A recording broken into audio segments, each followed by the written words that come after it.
Bonjour, chers auditeurs, ici votre voyant et coach. J'espère que vous vous portez bien. Aujourd'hui, nous allons parler du ghosting et comment réagir face à un ghosting. Alors, le ghosting dont je vais parler, c'est le ghosting qui se produit en début de relation. Alors, vous avez rencontré quelqu'un sur les réseaux, vous avez commencé à échanger, c'est sympa, euh, peut-être une première rencontre, une deuxième rencontre, les choses se profilent positivement. Les rencontres, les discussions sont agréables, sans être extraordinaires non plus, mais voilà, c'est agréable. Il se passe des choses entre vous et peut-être que bon, voilà, vous commencez euh, à anticiper donc sur une belle relation durable, voilà, quelque chose qui répondrait à vos besoins et tout d'un coup, donc la personne avec qui donc vous avez commencé donc disparaît. Voilà, elle disparaît sans laisser de traces, plus de son, plus d'image, rien, aucune explication, et vous êtes là, et vous comprenez pas. Qu'est-ce que j'ai fait? Qu'est-ce que j'ai dit qui n'allait pas? Est-ce que je me suis bien présenté? Vous commencez à vous poser plein de questions, vous commencez à vous remettre en cause, vous commencez à peut-être à paniquer un petit peu. Là, peut-être que vous avez envie de rappeler la personne, essayer de prendre un peu la température, et vous êtes un petit peu perdu comme ça. Donc le ghosting, c'est ça le ghosting. Avec les réseaux sociaux, aujourd'hui, avec les moyens de communication qui euh, qui sont très nombreux, donc c'est un phénomène qui a pris de l'ampleur, naturellement. Avec la technologie, ça a pris de l'ampleur. Donc les gens le font, voilà, sans, sans grand scrupule. C'est-à-dire que euh, ghoster quelqu'un, ne plus donner de nouvelles du jour au lendemain, c'est pas quelque chose de nouveau, hein, c'est pas quelque chose de nouveau. Ça existe dans l'amitié, ça existe aussi dans le travail pour mille et une raisons, mais dans les relations amoureuses, ça fait un peu plus, ça pique un peu plus. Voilà, on va dire que ça pique un peu plus, ça fait un peu plus mal et ça nous fait nous remettre en cause un peu plus. Voilà. Il y a plein de choses qui peuvent expliquer ça. Donc déjà, donc le fait qu'il y ait énormément de moyens de communication aujourd'hui, ça fait que c'est quelque chose d'assez courant. Voilà, les réseaux sociaux, on vous laisse en vue, on vous laisse en lu, bon, un jour, 2 jours, 3 jours, souvent on revient vous parler après.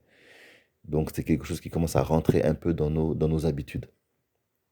On ne peut pas tout le temps aussi répondre à toutes les sollicitations, donc ce qui fait que on est un peu plus tolérant aujourd'hui avec le fait de ne pas répondre tout de suite. Voilà. Au début des réseaux sociaux, c'était très mal vu vraiment de ne pas répondre après 24 heures. Aujourd'hui, ça devient de plus en plus courant parce que les gens sont vraiment euh, inondés, voilà, de sollicitations un peu partout.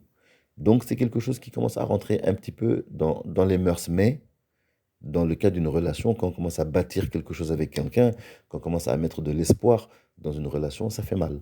Voilà, ça fait mal. Ça fait nous remettre en question, ça fait nous remettre en cause. Alors, les raisons de ça peuvent être multiples. Il y a des raisons qui peuvent être intrinsèques à nous. Bon, voilà, donc peut-être que physiquement, finalement, voilà, c'est pas, voilà, c'est pas ce que la personne recherchait, ok. Donc à ce moment-là, bon, il n'y a rien à changer, on continue notre chemin. Peut-être aussi c'est au niveau des valeurs. Ça peut arriver souvent. Peut-être vous êtes un peu trop religieux, la personne n'est pas religieuse et ça ne l'intéresse pas d'être avec quelqu'un qui, euh, qui a, qui a des idéaux un peu plus spirituels. Bon, ça peut être autre chose aussi, différence de vision, différence d'éducation, différence de manière de voir les choses. Dans tous les cas, le ghosting apparaît, le ghosting survient pour une raison. Voilà, pour une raison euh, qui n'est pas forcément intéressant de connaître. Voilà, la personne qui vous ghost peut avoir trouvé un autre choix, peut être dans une situation peut-être dans sa vie un peu compliquée et peut changer d'avis pour X, Y raison. Donc finalement, c'est pas si important, voilà, de savoir les raisons pour lesquelles on a été ghosté. Mais maintenant, comment réagir face à un ghosting? C'est ça qui est intéressant en fait, c'est ça qui est important. Comment réagir face à un ghosting? Eh ben, la meilleure manière de réagir face à un ghosting, c'est de ne rien faire. On ne pleure pas, on ne court pas, on ne persévère pas.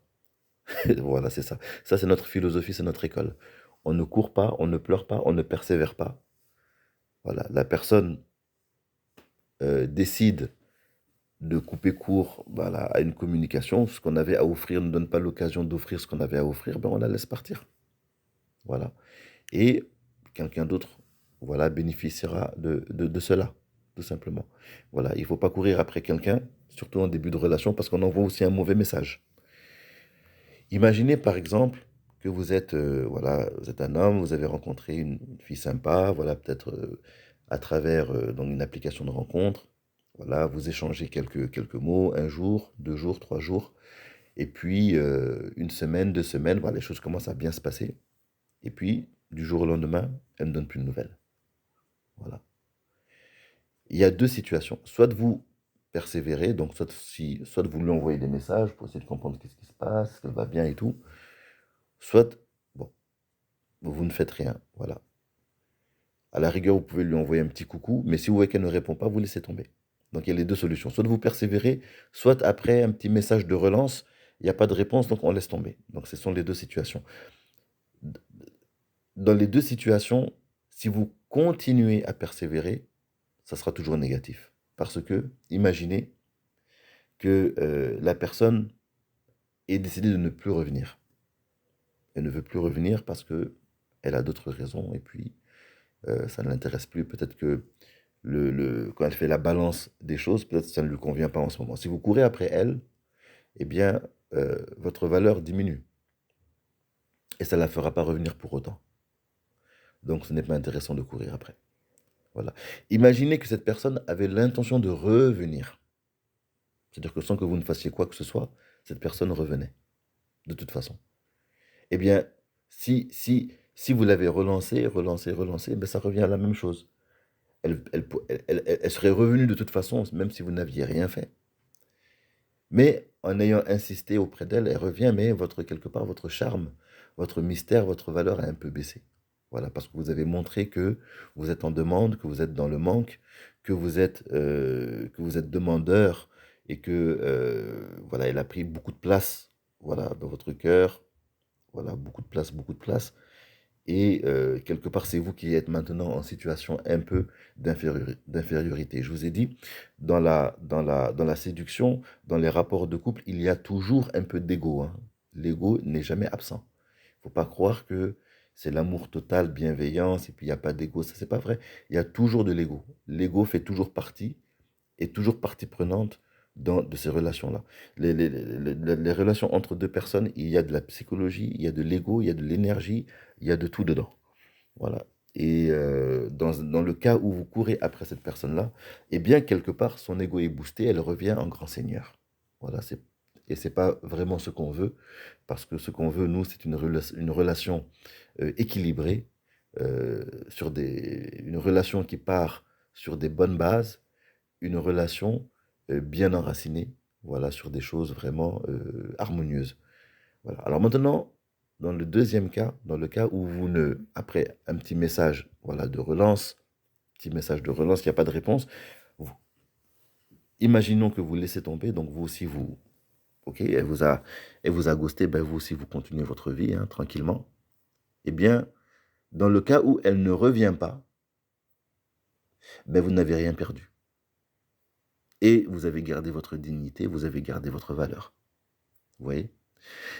Et dans le cas où elle revient, eh bien, elle revient euh, en ayant en vue le fait que vous avez de la valeur, que vous pouvez vous passer d'elle aussi, que vous n'êtes pas acquis.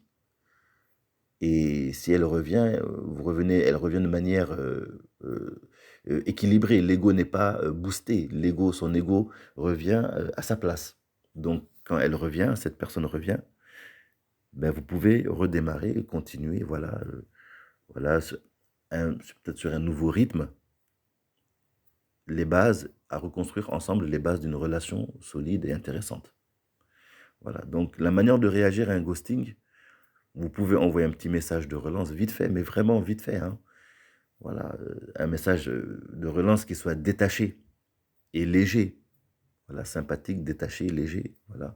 Pas un message lourd, oui, voilà, ça fait 2 semaines qu'on parlait ensemble, moi j'ai commencé à m'attacher à toi, maintenant j'ai pas de nouvelles de toi, je me sens pas bien. Non, ça c'est pas bon.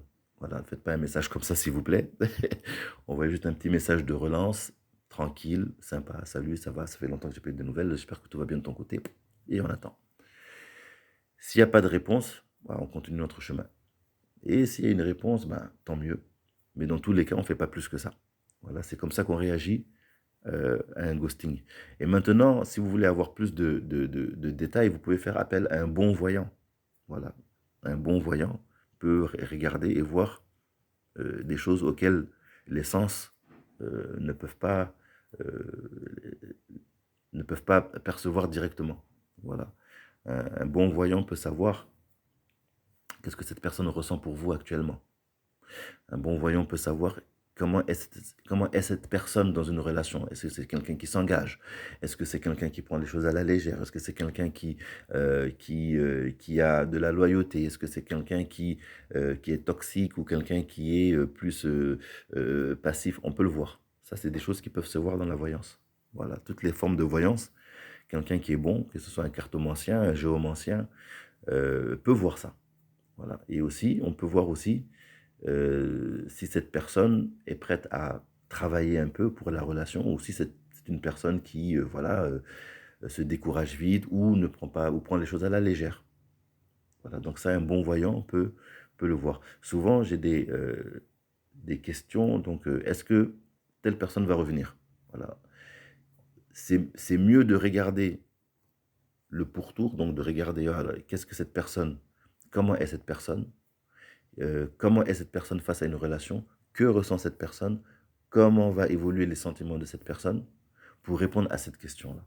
Voilà, je vois souvent dans les groupes de voyance gratuite sur Facebook, souvent les gens répondent par oui, il va revenir, ah non, il va pas revenir. Non, c'est pas comme ça qu'on fait. Si on veut une réponse vraiment intéressante, il faut aller beaucoup plus loin. Voilà, donc si vous avez un bon voyant qui peut vous répondre, donc donc il faut le suggérer d'aller loin dans la question. Voilà. Et voilà, donc sinon je serais heureux donc de vous consulter. Voilà, si vous avez des questions, ça fait toujours plaisir, n'hésitez pas. Voilà, à poser votre question. Voilà, vous pouvez vous inscrire sur mon site internet et ça fera plaisir de vous répondre. Alors, je vous souhaite une excellente journée et voilà, prenez bien soin de vous. Bye.